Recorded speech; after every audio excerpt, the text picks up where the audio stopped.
बैठकीत काय झालं? कबुतराच्या बद्दल बोलायचं ना पहिला. कबुतरखान्यामध्ये कबुतरांना धान्य देणे या संदर्भात कोर्टामध्ये चालू असलेल्या खटल्यामध्ये कबुतरखाने बंद करण्याचा निर्णय जो झाला आणि त्यानंतर हजारो कबुतर दगावल्याचं चित्र आपण रोज बघतोय.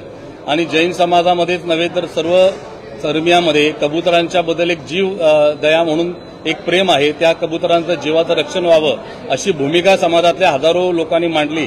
आणि आज या संदर्भात चर्चा करण्यासाठी मुख्यमंत्री देवेंद्रजी फडणवीस यांच्या अध्यक्षतेखाली बैठक झाली. या बैठकीमध्ये जैन समाजाच्या भावना, हिंदू समाजाच्या भावना आणि एकूणच प्राणीप्रेमींच्या भावना त्या ठिकाणी मांडल्या गेल्या. त्याबरोबरच सर्वसामान्य लोकांच्या आरोग्याची सुरक्षितता याविषयी सुद्धा चर्चा केली गेली. आणि या सर्व गोष्टींचा विचार करून या कबुतरखान्यांना योग्य पद्धतीनं कसं पुनर्स्थापित करता येईल, कबूतर मरणार नाहीत यासाठीची व्यवस्था महानगरपालिकेने करावी. कोर्टामध्ये यातर्फे सरकारतर्फे भूमिका मांडली जाईल. राज्य शासनाच्या वतीनं आणि महापालिकेच्या वतीनं सुद्धा या कबुतरांची पर्यायी व्यवस्था मनुष्यवस्ती कमी असलेल्या जागेत किंवा मनुष्यवस्ती नसलेल्या जागेत करण्याचा प्रस्ताव विचाराधीन आहे.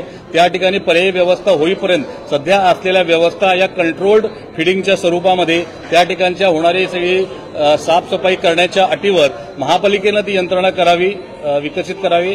स्थानिक कबुतरखान्याचे जे संचालक आहेत त्यांच्या मदतीनं महानगरपालिकेनं या कबुतरांची दाण्यापाण्याची व्यवस्था सुरू करावी असा निर्णय घेतलेला आहे.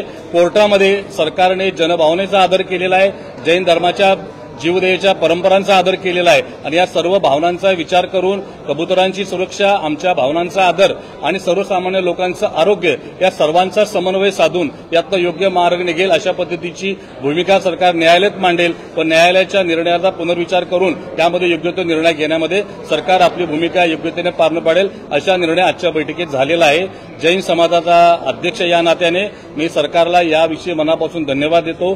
जैन समाजाला मला या निमित्तानं आवाहन करायचं आहे की सरकार पूर्णपणे आपल्या विचारांशी सहमत आहे, आपल्या पाठीशी आहे. सामान्य लोकांच्या आरोग्याची काळजी सुद्धा सरकार घेणार आहे. त्यामुळे आपण सरकारच्या निर्णयाचा आदर करावा व त्यानुसारच आपली पुढची भूमिका ठरवावी. धन्यवाद. हां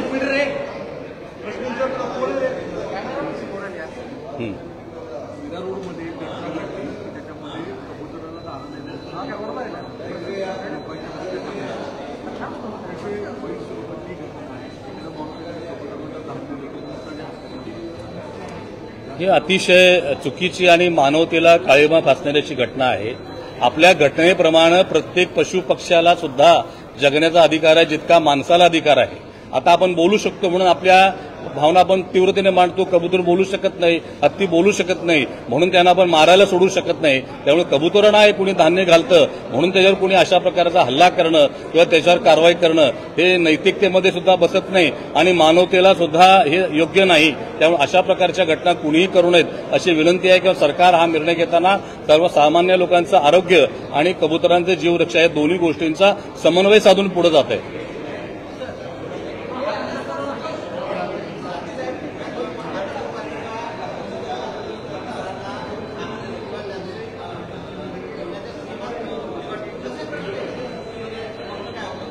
नाही, मुख्यमंत्र्यांचं म्हणणं इतकंच होतं की ह्या अनेक वर्षापासूनच्या परंपरा आहेत. भारतातच नव्हे तर जगातल्या अनेक ठिकाणी आजही अशा प्रकारचे कबुतरखाने चालत आहेत. अगदी विकसित म्हटलेल्या इंग्लंडमध्ये सुद्धा ट्रॅफल्गर चौकात असा कबुतरखाना आजही सुरू आहे. त्यामुळे कबुतरांच्यामुळे होणाऱ्या हानीचं प्रमाण हे खूप अत्यल्प आहे किंवा त्याचा सायंटिफिकली बऱ्याच गोष्टींचा अभ्यास करण्याची आवश्यकता आहे. आणि अशा स्थितीमध्ये हजारो कबुतरं आपण मरायला सोडणं आणि त्यांना तडफडून मरताना बघणं हे अनेकांच्या भावना दुखावणारं आहे. त्यामुळे अशा प्रकारे कबूतर मरू नयेत यासाठी कबुतरांचं उदरनिर्वाहाची व्यवस्था सुरू राहावी आणि न्यायालयामधून या निर्णयाची फेरसमीक्षा करण्यासाठी ज्या काही कायदेशीर प्रक्रिया कराव्या लागतील, अगदी सुप्रीम कोर्टापर्यंत जावं लागलं तरी राज्य सरकार त्या सर्व प्रक्रिया पूर्ण करेल अशी स्पष्ट ग्वाही मुख्यमंत्री देवेंद्रजी फडणवीस यांनी दिलेली आहे. आणि त्यामुळे जैन समाज राज्य सरकारला आणि मुख्यमंत्री महोदयांना यासाठी विशेष धन्यवाद देत आहे. जी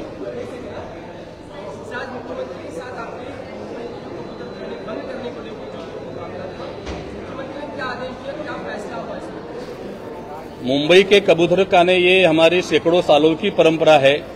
एक जीव दया के माध्यम से, कबूतरों की दया के माध्यम से, एक भूत दया के माध्यम से जैन ही नहीं कई अन्य सर्वधर्मीय लोग इनको दाना खिलाने की हजारों वर्षों की परंपरा है. लेकिन उच्च न्यायालय ने ये कबूतर खाने बंद करने का जो निर्णय दिया, और पिछले दिनों हम सबने देखा है कि हजारों कबूतर अनाज के अभाव में मर रहे हैं, पानी के अभाव में मर रहे हैं, तो ये हमारे भावनाओं को ठेस पहुंचा रही है। जब हम चातुर्मास में है, जैन धर्म की ये परंपरा है कबूतरों को दाना खिलाने की, हिंदू धर्म की ये परंपरा है कबूतरों को दाना खिलाने की, इन सारे समाज के भावनाओं को आघात पहुंचाने वाला ये निर्णय है। तो हाईकोर्ट इस निर्णय का पुनर्अवलोकन करे, इस तरह लिए सरकार अपनी भूमिका हाईकोर्ट में रखेगी। इसके लिए विशेष वकीलों की व्यवस्था की जाएगी। सामान्य लोगों के आरोग्य के साथ भी, उनके जीवन शैली में भी इसका कोई नुकसान न हो, इसकी भी जो आवश्यकता वहां लेनी है, जो व्यवस्था करनी है, वो भी व्यवस्था वहां की जाएगी, और किसी को भी नुकसान न पहुंचे और हमारी भावनाएं आहत न हो, और कबूतरों को भी जीने का अधिकार है, उनका अधिकार भी बरकरार रहे, इस तरह की व्यवस्था करेगी। और न्यायालय में इसका जब तक पुनर्विलोकन नहीं होता है, कोई अन्य व्यवस्था नहीं होती है, तब तक इन कबूतरों के लिए महानगर पालिका की ओर से दाना और पानी की व्यवस्था वहां के स्थानिक समाज के आयोजकों के सहयोग से की जाएगी। ऐसा निर्णय आज की मीटिंग में लिया गया।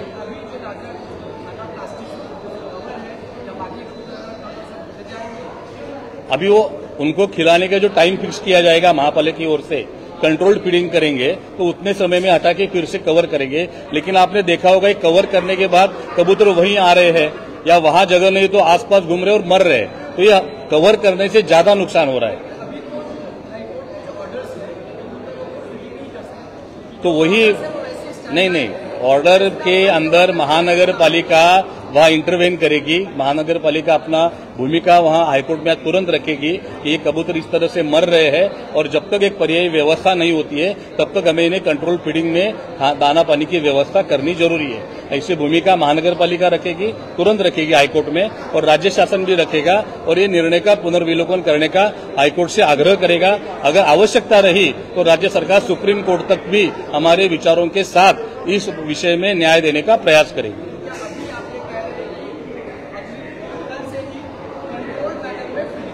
यस, शुरू होगा, और 7 तारीख को इसकी अगली हियरिंग है। उस 7 तारीख की हियरिंग में महाराष्ट्र सरकार भी अपना पक्ष स्वतंत्र रूप से रखकर इन सारे विषयों को उचित न्याय दिलाने का प्रयास करेगी।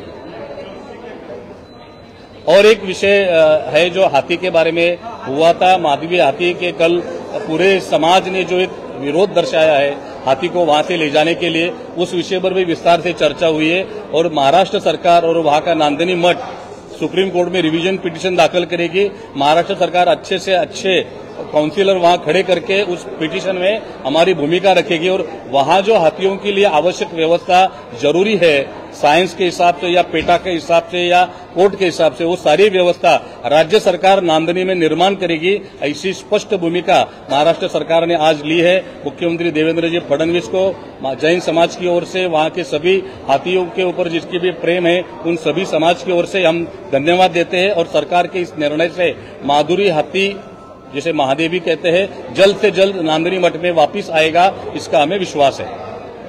धन्यवाद। क्या बोला? Okay, thank you.